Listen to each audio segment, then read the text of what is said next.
let us all now celebrate the 30-year anniversary of Teenage Mutant Ninja Turtles number 3. Turtles Back in Time. I love this dang movie. I absolutely love this movie. People want to say, oh man, this movie was trash. It was the worst. It's worse than even the Michael Bay films. Absolutely not. This to me is an underrated dang movie. Why do people don't like this film? Okay, the CGI in some cases is just awful, like that one scene where the guy falls. Understandable. You look at certain other scenes, like how the turtle's mouth moves. When it was the previous films, it worked better. But I'm gonna be honest with you, the action for Teenage Mutant Turtles number 3 was a lot better. I actually prefer number 3 over Secret of the Ooze. Secret of the Ooze was a good time for me, but I prefer TMNT 3. I like them going back in time and feudal Japan. I love them trying to rescue April O'Neil. I'd like to see them outside the freaking sewers. It was a different era in feudal Japan. So I just thought, you know what, this was cool, this was unique, this was different. I recently rewatched this film and I'm like, you know what, what's to really hate about this movie? They have a lot of good moments. Donatello's struggling to deal with a world without technology, and he's just so utterly frustrated with that.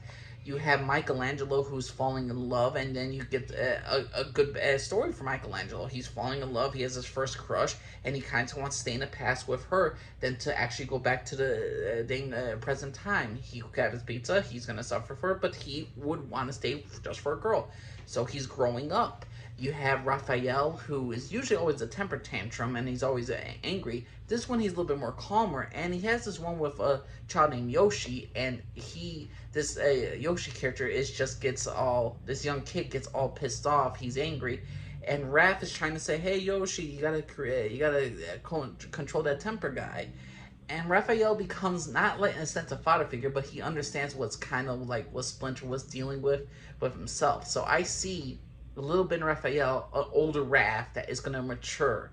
He's like, oh, kids. Kind of like how Splinter always that. I say the least person who gets any kind of development was Leonardo. He had a good fight scene with the boss.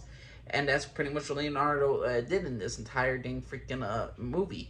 But overall, Turtles Back in Time, rescuing April O'Neil was nice. I liked them in feudal Japan. They don't always have to be in a sewer. They don't always have to be in a city. Teenage Mutant Turtles, if you look at the cartoons, the comics, they go to different parts. They go to alien planets. They go through time. There's just so much stuff they go through. And for a live adaptation, I'm going to be honest with you, the action scenes were good. The scenery was nice. The music was good. I enjoyed it. So overall, Teenage Mutant Ninja Turtles number 3, I understand what's the hate for this film. I love this film. It's an underrated classic. It's an underrated superhero film to me. And it gets way too much hate online. But that's my personal opinion, everybody. What y'all think of Teenage Mutant Ninja Turtles number 3? You think it was a shitty movie? You think it was a terrible movie? You think it was the best movie of the Teenage Mutant Ninja Turtles franchise? What's your personal opinion, everybody? Angel Lee's on record, everybody. Bye.